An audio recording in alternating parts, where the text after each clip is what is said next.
Bom dia, galera. Meu nome é Otávio, eu sou mestrando em literatura e também graduando em letras. E nesse vídeo de hoje a gente vai discorrer acerca de alguns conceitos que pretendem contribuir para o ensaio de vocês. Dessa forma, eu separei no meu planejamento alguns passos que eu gostaria de tomar, de levar com vocês, mas eu acredito que, no geral, a nossa conversa ela vai para esse caminho de pensar a produção ensaística e eu, no planejamento dessa aula, apesar do pouco tempo, eu pensei em dar alguns caminhos da investigação literária, muito a partir da minha concepção pessoal, claro, utilizando alguns teóricos que eu vou sempre estar mencionando para vocês. Mas, assim, para a gente pensar a literatura de uma forma que ela se transpasse ao ensaio de vocês de uma maneira adequada do ponto de vista acadêmico, já que a gente está numa instituição formal e o ensaio de vocês ele possui essa premissa de nota. Mas, para além disso, eu acho que isso faz parte muito assim da minha própria concepção enquanto professor. Atualmente eu sou professor de escrita acadêmica, mas eu acho que quando nós estamos falando de literatura, a instituição da escrita ela acontece de uma forma muito específica e diferente de outras investigações que geralmente estão dentro do bojo das investigações universitárias, inclusive da linguística, tá? E isso talvez seja uma concepção polêmica para alguns, mas como eu disse, a gente vai partir de uma perspectiva muito única nesse vídeo. É uma conversa literária acerca da produção ensaística e eu vou pontuar algum conceito ou outro que vão servir de base argumentativa para o que eu quero provar. Dessa forma, a minha fala de hoje, ela vai partir da premissa entre literatura e política, principalmente a partir dos temas que vocês têm à disposição para a produção do ensaio. Eu fiz o formulário, não foram todas as pessoas que responderam, então eu vou, até o momento dessa gravação, então eu vou me basear a partir das respostas que eu já recebi, mas também vou passar um pouco sobre conteúdos de todos os ensaios. Dessa forma, basicamente 3 coisas a gente vai conversar na aula de hoje.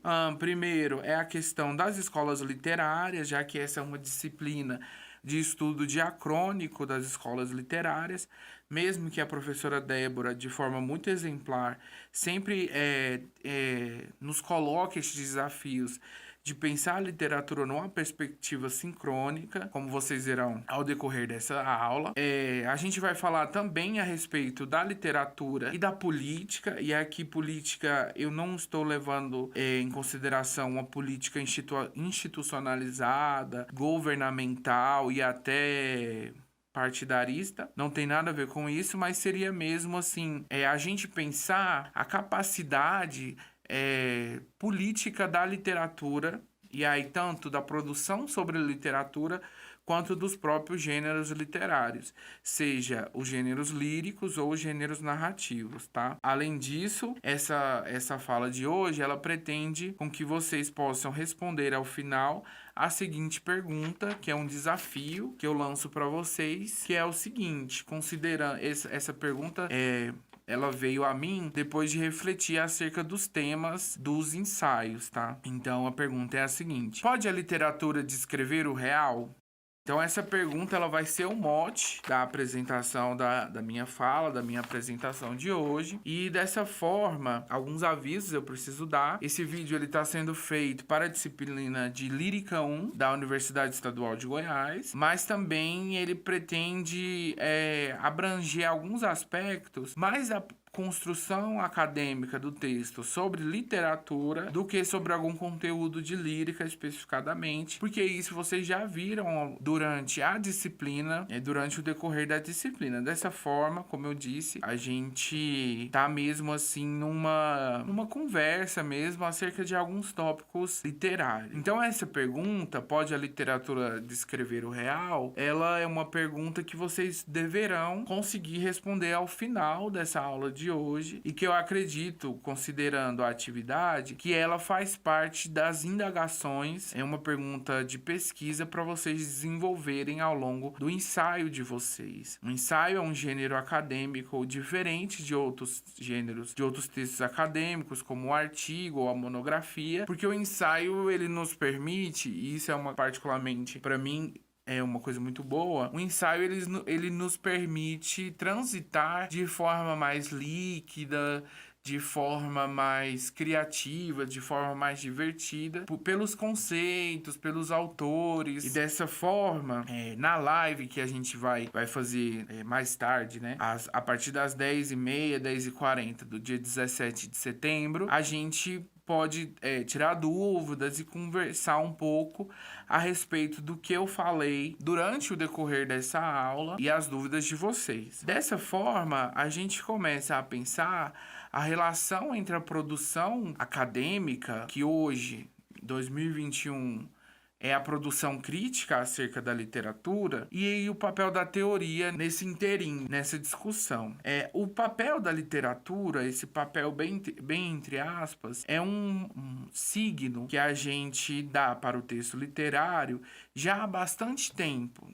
Não cabe aqui, nesse momento, fazer um grande panorama histórico acerca da função literária, mas a gente sabe que a discussão do para que a literatura serve, ela é uma discussão bem antiga. Dessa forma, independente se nós trabalhamos com uma vertente mais da crítica social ou mais materialista, ou uma vertente mais essencialista ou mais formalista do texto literário, a gente pode sempre levar em consideração que toda produção acadêmica sobre o texto literário, ela possui necessariamente uma transpassada em si uma espécie de perspectiva acerca do fenômeno literário. Isso é muito importante a gente pensar, tá? Durante muito tempo, na crítica, vigorou um imaginário, que é um imaginário errado, que é o imaginário da autonomia do texto literário. O que é essa autonomia do texto literário? É a perspectiva que encara o texto literário apenas como um produto artístico disposto no tempo e que não possui relações com aquilo que nós chamamos de realidade. Em outras palavras, o que eu quero dizer é que os textos literários, eles não existem no vácuo do tempo, mas sim eles fazem parte de um contexto histórico, filosófico, específico, e as escolas literárias, elas não são definidas, inclusive, a partir de uma data específica. As escolas literárias, o conceito de escolas literárias, ele poderia ser, de certa forma, o modo como as pessoas que leem aqueles textos, depois que eles foram publicados, os definem. Mas mais tarde a gente vai falar sobre isso. Dessa forma, o Compagnon, lá naquele conhecido livro de crítica literária, que faz um panorama da crítica literária, O Demônio da Literatura, ele faz uma distinção acerca de modos como nós podemos, ou como a crítica pode encarar e fazer a análise de uma obra literária, tá? Eu acho interessante a gente tomar esse caminho mais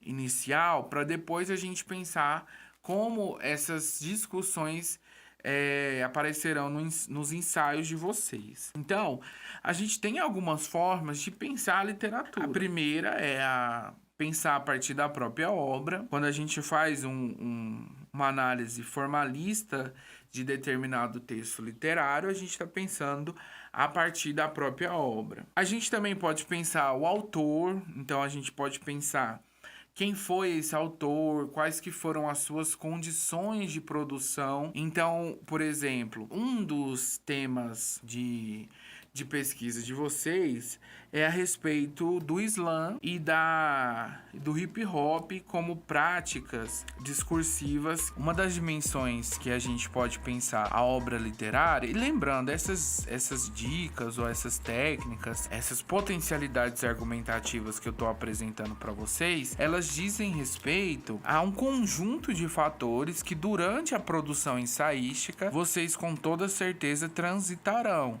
Não significa que você tem que preterir uma em detrimento da outra, tá? Mas já eu falo sobre isso. A sociedade, a gente pode fazer uma análise de literatura pensando na sociedade, tanto no sentido de a sociedade em que aquela literatura foi produzida.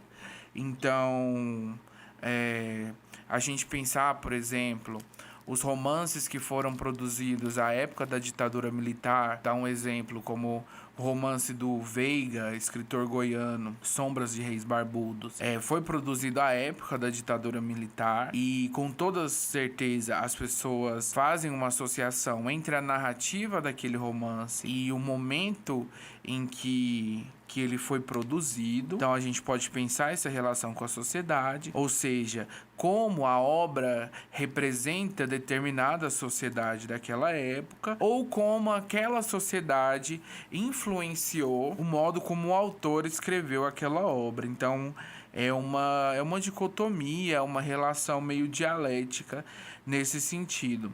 Existem as indagações literárias no âmbito da academia que pensam o leitor. A minha dissertação de mestrado, ela tá nessa parte do leitor, da recepção. E existem também, claro, uma análise que pensa a língua específica de determinada obra ou de determinado poema, em que língua esse escritor escreveu, as suas traduções e dessa forma. Mas a verdade é que quando a gente escreve sobre literatura, a gente acaba que, na verdade, a gente combina diversos desses elementos, né? Por exemplo, uma abordagem que dê ênfase à obra, ela tende a ser uma abordagem de crítica formalista. Outrora, as que dão ênfase no autor estão ligadas a uma crítica biográfica. As que dão ênfase na sociedade, representada na obra, ou a sociedade em que essa obra foi composta, são as críticas sociológicas. Elas tentam ver uma verdade da representação social contida na obra. As que dão ênfase no leitor são chamadas de crítica da recepção. E aí a gente tem o Barthes, o Roland Barthes como exemplo. O Yaus também, que percebem o leitor como um polo determinante de sentido da obra. Nesse caso, o significado da obra está para além dela. A verdade é que, independente se a gente fizer uma abordagem ontológica, ou seja, que tenta definir aquilo que é intrinsecamente literário a partir de uma composição verbal, como, por exemplo, o formalismo russo, ou se a gente tenta uma abordagem relacional que tenta pensar os caracteres formais do texto literário a partir da sociedade em que ele está se inscrito, a verdade é que acaba que o texto, como eu disse, ele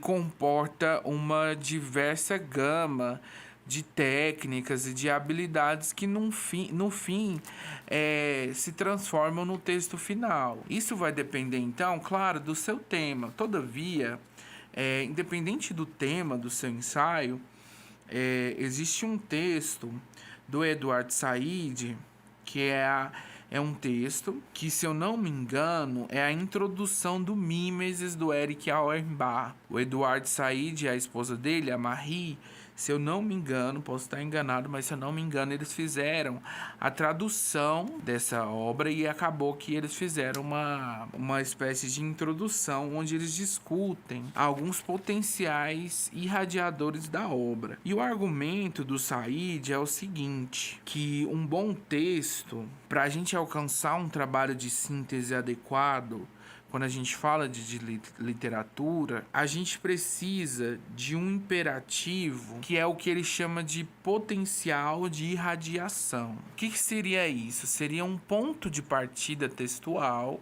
bem feito, e aquele ponto de partida que é bem feito, ele é escolhido por ser circunscrito e de fácil compreensão. Então, se, por exemplo, você está escrevendo a respeito do slam, do hip hop, do ensino de literatura, é necessário que você escolha, dentro do guarda-chuva de possibilidades que esse tema de ensaio ele traz para você, um ponto de partida que tem um potencial de irradiação. O que significa isso? O potencial de irradiação é aquela ideia que acaba por evidenciar a possibilidade de sentidos, de entendimentos que o seu texto vai ter. Dessa forma, um ponto de partida bem escrito, ele é plenipotenciário. Então, para dar um exemplo mais concreto, nessa aula de hoje, eu estou falando a partir de 2 pontos de partida, de 2 potenciais de irradiação. Eu estou falando da produção acadêmica acerca de textos literários, principalmente numa visão sincrônica, ou seja, que combina obras de diferentes tempos. E também estou falando a respeito de escolas literárias e de como a literatura está ligada ao que nós entendemos por realidade. Dessa forma, se a gente pensar a produção acadêmica da literatura, a gente sabe que os textos eles possuem um viés, né? Esse viés é sempre um viés de escolhas. Quando nós escrevemos, nós fazemos escolhas linguísticas, na medida de que as palavras elas carregam em si determinada semântica. Então percebam que é uma relação de duplicidade, pois ao mesmo tempo em que eu estou falando sobre literatura, eu estou trabalhando com um gênero, que no caso é um ensaio, de múltiplas e de multifacetadas potencialidades discursivas.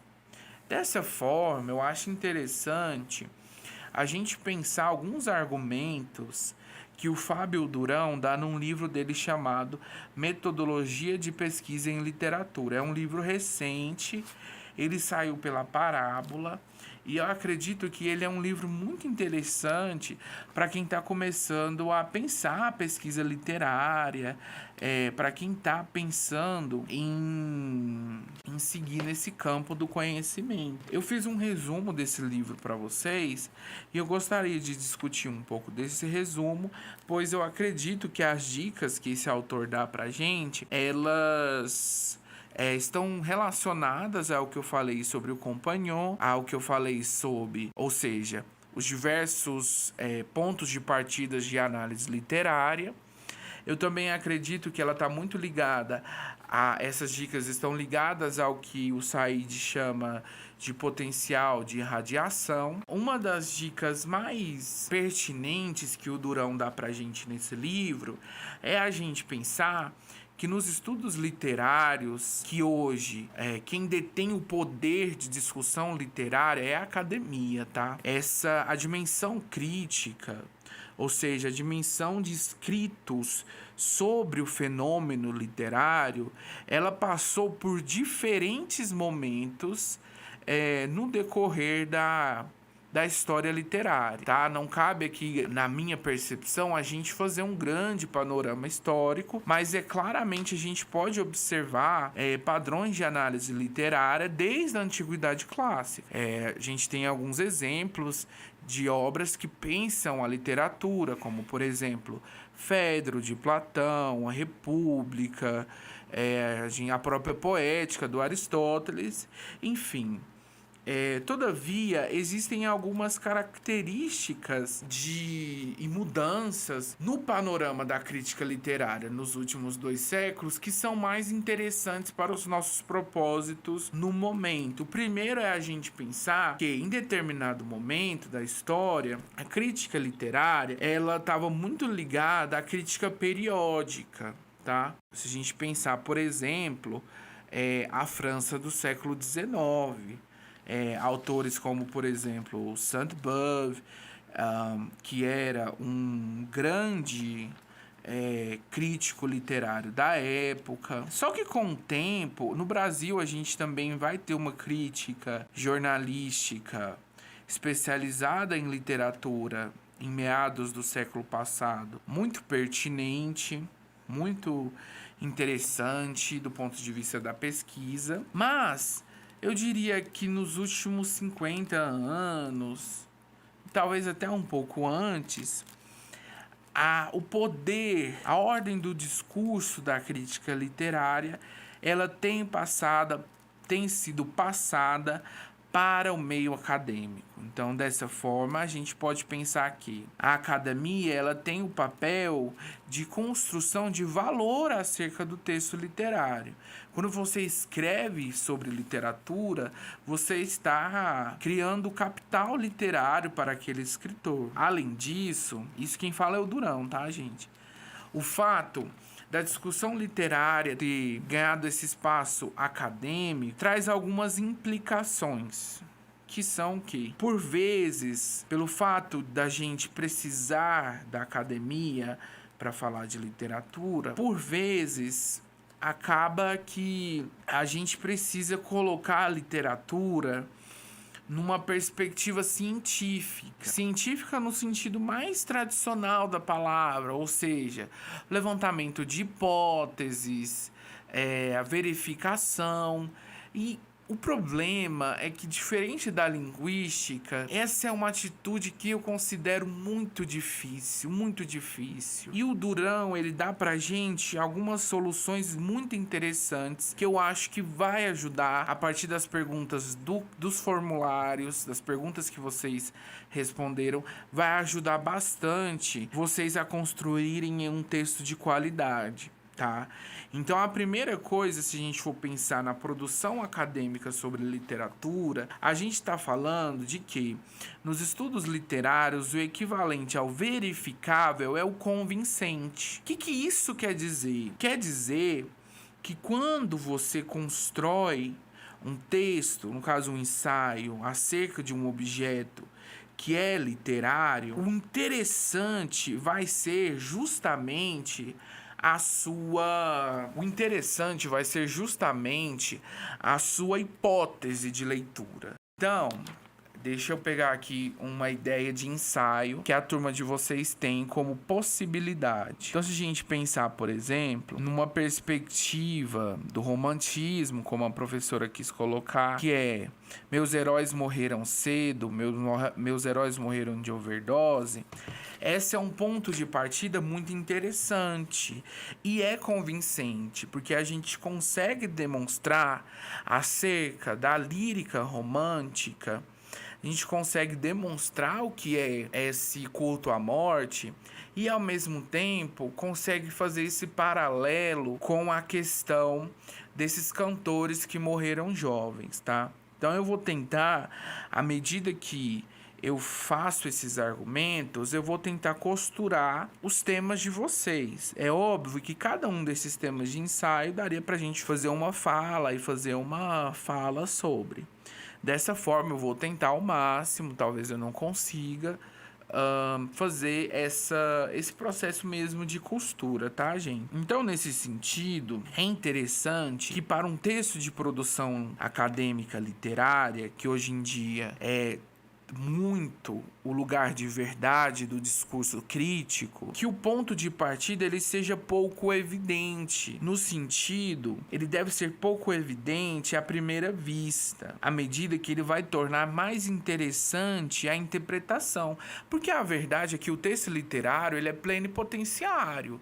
Se a gente pegar os grandes escritores, os escritores do cânone, sei lá, vamos pegar Proust, por exemplo. A obra do Proust ela já foi analisada por infinitas perspectivas. A perspectiva do Nouveau Roman, a perspectiva sociológica, que pensa a sociedade, a decadência aristocrática da França no final do século XIX, a Primeira Guerra. A gente pode pensar na perspectiva que valoriza as inovações estéticas, enfim, diferentes perspectivas acerca de um texto literário. Eu gosto sempre de lembrar uma premissa que é a seguinte: um texto clássico é aquele. Isso é uma definição do Ítalo Calvino, que seria essa plenipotencialidade de leitura de um texto literário. E acaba que é verdade. Mesmo que a gente considere que um texto literário ele não surge no vácuo do tempo, que existe uma série de construções e muitas vezes até privilégios para que determinada obra seja publicada, a verdade é que perdura no tempo aquelas obras que são consideradas, e é consideradas mesmo, depois a gente vai ver a perspectiva do Terry Eagleton sobre isso, mas que são consideradas boas, ou seja, uma obra que em diferentes momentos a gente pode fazer diferentes leituras, já que há sempre novas teorias, há sempre uma nova perspectiva, né? Nesse sentido, a partir de tudo isso que eu já falei, é importante a gente levar em consideração outra dica que o Durão dá naquele livro, Metodologia de Pesquisa em Literatura, é que quando se fala em um assunto muito grande, por exemplo, a teoria poética de Platão, a gente deve ter em consciência o quanto nós sabemos e o quanto nós desconhecemos a respeito desse tema. A gente pode tomar alguns caminhos para evitar isso, tá? De acordo com o Durão. Eu posso até fazer uma crítica a respeito dessa solução dele. A primeira, para a gente remediar essa questão, é evitar questões da teoria literária ou de análise literária muito grandes, só que ao mesmo tempo ou complexas demais. E aí a gente encararia o autor lateralmente. Isso pode até funcionar em algum momento. Todavia, para quem tem interesse de fato de se aventurar na pesquisa acadêmica a respeito do que é literatura, nos estudos literários, enfim, quem quer pesquisar literatura, eu acho que a gente não pode ter medo de estudar grandes autores e grandes cânones, apesar de levar em consideração novas tendências de análise de obras clássicas ou de obras contemporâneas, viu? São discussões que, claro, cada um escolhe o que faz, mas eu acho que são discussões que a gente deve necessariamente levar em consideração. Uma coisa é importante, a sua hipótese de leitura. Então, na minha produção ensaística, eu escolhi um ponto de irradiação. Esse ponto de irradiação, ele tem que ser claro, ele tem que facilitar com que o leitor descreva no momento da leitura a proposta. E ela também, claro, ela deve se relacionar ao estado do debate, o estado da arte a respeito daquele objeto. Então, se eu estou falando sobre o barroco, o que eu sei sobre o barroco, o que eu sei que as pessoas estão falando sobre o barroco e o que já falaram sobre o barroco. Pode parecer uma perspectiva complicada e até difícil de ser realizada, mas não é. À medida que, do ponto de vista acadêmico, o que se faz interessante é nós nos dedicarmos a um tema específico, seja qual tema for, cada um escolhe o que gosta de trabalhar, né? Dessa forma, um dos traços determinantes de um trabalho, de um ensaio bem escrito, é conseguir mostrar aquilo que ele se propõe a fazer, representando um avanço no debate em relação ao objeto, e, se eu me proponho a fazer algo, conseguir de fato realizar essa façanha. No geral, a metodologia de trabalho, em poucos casos, isso não acontece, mas no geral, a metodologia de trabalho de nossas produções acadêmicas no curso é a metodologia da leitura, tá? Da revisão bibliográfica, enfim. cabe a nós fazer essa pesquisa, tá? Então, nesse sentido, sobre isso que eu tô falando para vocês, é interessante a gente pensar alguns aspectos acerca da própria constituição desse texto. Então, à medida que eu tô falando sobre identidade feminina e negritude na poesia de Gregório de Matos, nesse problema de pesquisa, nesse caminho ou nesse ponto de irradiação, como a gente já viu, eu tenho algumas perspectivas a seguir, que é, por exemplo, o fato da gente não justificar o nosso texto apenas pelo bem da sociedade. Um texto de análise literária, ele deve estar ligado ao âmbito do campo e da área de produção a que ele está se referindo. Tá. Nesse sentido, para não ficar muito grande, lembrando que a gente vai ter a live pra gente tirar dúvidas, então acho importante vocês continuarem conversando comigo, mas eu gosto de uma frase que o Durão diz lá na página 80, que é a seguinte: primeiro um trabalho precisa existir, só depois disso é que ele pode ser bom. Então, todas essas discussões, elas vão formar um amálgama argumentativo que vai ser traduzido na produção de vocês. Então, acerca daquela pergunta que eu falei para vocês, pode a literatura descrever o real? Que eu acho que é uma pergunta básica para a gente pensar uma introdução ao realismo. Ordine, 2016, página 12, coloca para gente que essa perspectiva de que a literatura ela deve ser útil, ela é uma perspectiva que parte de uma ideia muito econômica do texto literário, tá? Eu não estou dizendo que o texto literário não possui capacidade e potencialidade política.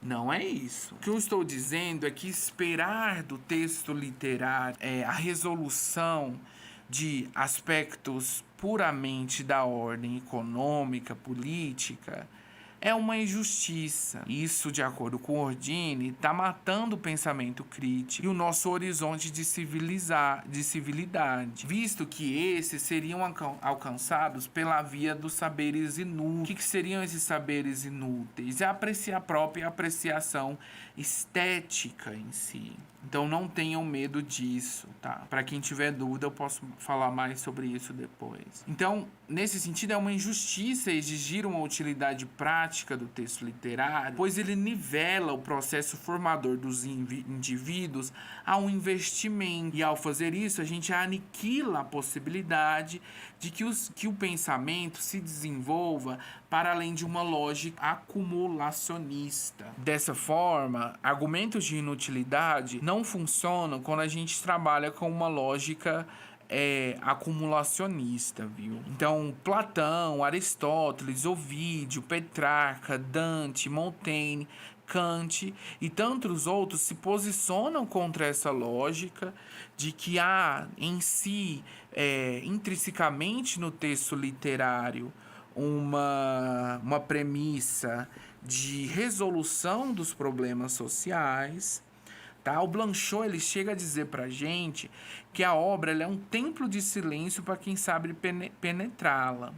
Nesse sentido, as respostas do porquê da literatura, do pra quê da literatura, tiveram em diferentes momentos, em diferentes lugares e importância no seu tempo. Porém, elas se veem exauridas pelo curso da história, as guerras coloniais e as primeira e segunda guerras nesse sentido. O que isso quer dizer? A partir do advento da modernidade, e aí aqui eu estou realmente pegando esse conceito de modernidade numa perspectiva mesmo materialista, tá? Então, o desenvolvimento das sociedades modernas, a cristalização do capitalismo enquanto forma econômica, que tem, como a gente sabe, um grande papel na constituição do panorama literário a partir do século XIX, viu?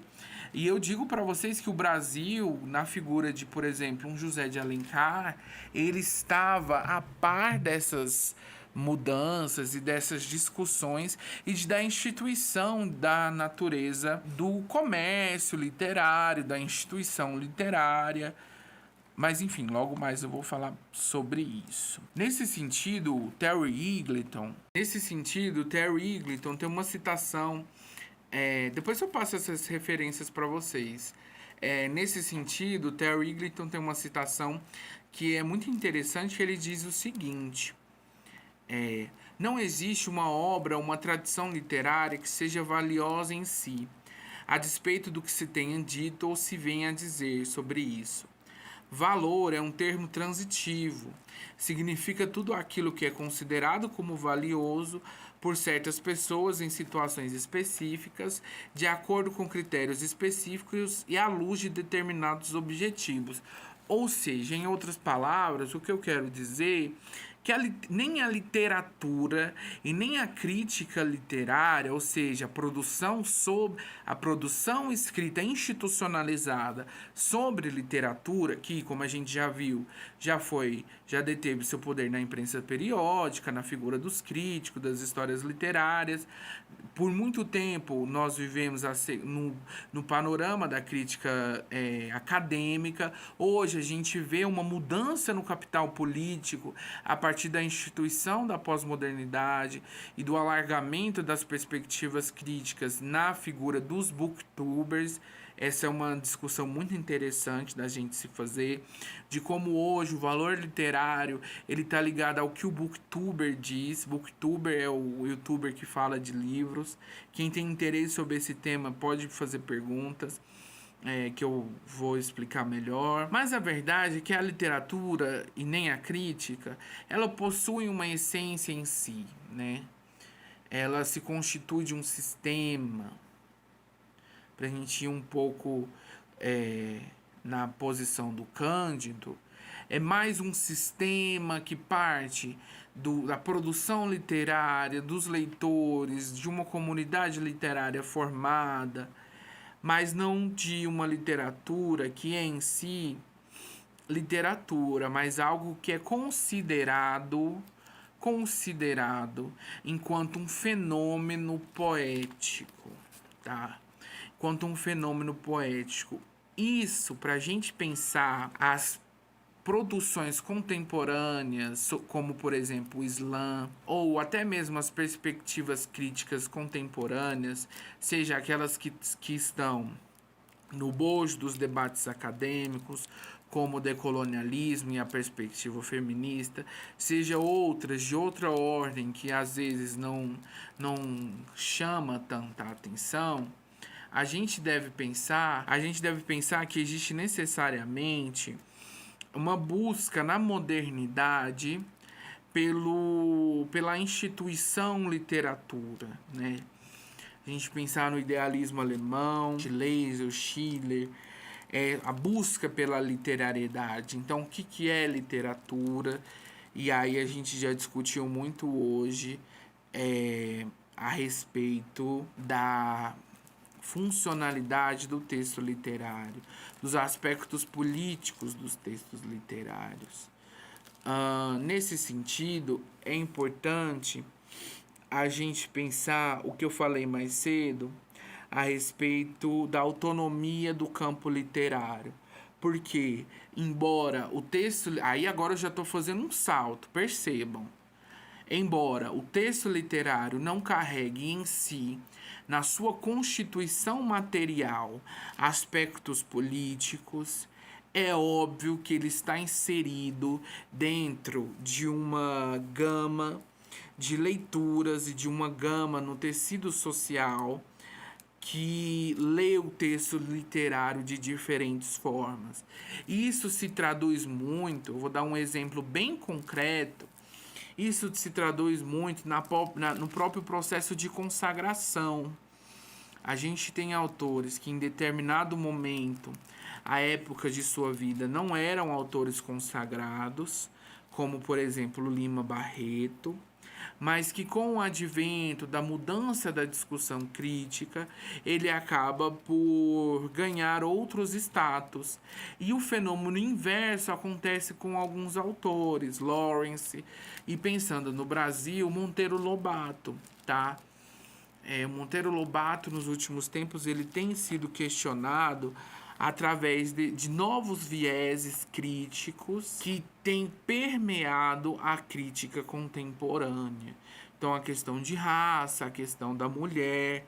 E aí, então, o que eu estou dizendo é, o valor literário ele não é intrínseco à obra, não é a obra que a consagra, mas sim as condições de produção e as condições de recepção de uma obra literária. E isso é muito interessante, primeiro porque vai muito contra a concepção escolarizada de literatura, que é de autores geniais que simplesmente existem no vácuo do tempo, etéreos, e também permite a gente investigar. Olha aí a questão do ponto de irradiação. Permite a gente investigar novas questões, novas perspectivas críticas acerca do que faz de fato uma literatura boa e do que torna de fato um autor que deve ser comentado, um autor que deve permanecer no mapa dos debates, um autor que deve ser considerado clássico. A liquidez dessas instituições literárias, elas não devem ser percebidas a partir de uma perspectiva caótica, mas sim da gente pensar que existe uma relação de natureza semântica entre o que se produz hoje e o que se produzia há 200 anos, há 150 anos. Nesse sentido, pelo que eu percebo dos temas dos ensaios de vocês, essa visão sincrônica comparatista está muito permeada nesses temas. Eu percebo isso. À medida que, se a gente for comparar os heróis contemporâneos, aqueles que morreram, com heróis românticos, e tanto heróis no sentido de personagens, heroínas românticas, quanto autores românticos consagrados, como por exemplo o Álvares de Azevedo, a gente deve pensar que há um culto à figura da morte no romantismo, como vocês já devem ter estudado, mas isso continua. Isso continua e é por isso que a gente cultua esses cantores, essas pessoas de uma ordem mais da indústria do entretenimento musical, por exemplo, com a literatura, tá? Então, para a gente já começar a encerrar, eu acho que eu posso fazer algumas considerações acerca de tudo que eu falei, que é o seguinte: existe uma mudança na perspectiva crítica do texto literário, e nós, nesse momento, na academia, estamos produzindo crítica, o que nós não poderíamos fazer, por exemplo, há 150 anos, pelo menos não eu, porque eu não vim de uma família aristocrata, tá? Então, isso é uma coisa boa, por um lado, mas hoje a gente está de frente a uma mudança, e eu diria não só crítica, mas no próprio tecido social, que é uma mudança muito da pós-moderna, viu? Muito da pós-moderna, que diz respeito ao lugar dos discursos de poder na nossa sociedade. Eu dei os exemplos do YouTube nesse caso, tá? Outra coisa também que a gente pode concluir de tudo que eu falei, já para a gente pensar nessas considerações finais, e aí, de novo, quem tiver dúvida, a gente vai ter a oportunidade da live para discutir todos esses tópicos que eu pincelei aqui na minha fala, tá? A ideia era justamente essa, meu planejamento, ele parte dessa perspectiva de que, então, resumindo, o texto literário, ele não é um produto no vácuo, ele é produzido no tempo por pessoas com CPF, mas ao mesmo tempo ele possui em si, na sua própria constituição material, olha que ironia, na sua própria constituição material, aspectos ligados ao que nós costumamos chamar de metafísica. Então, ele é simbólico por natureza. E eu acredito que essa é a dificuldade. Então, quando eu vou pensar o papel do Islã na crítica social, o que eu devo pensar? Como que esse fenômeno de natureza poética ele é criado no bojo de problemas sociais. Então, é inegável, olha essas contradições que são potenciárias, é inegável a natureza social da literatura, ao mesmo tempo que existe e ainda hoje vigora uma perspectiva de autonomia do texto literário. E o estudante de letras hoje, ele está marcado por esses dois polos.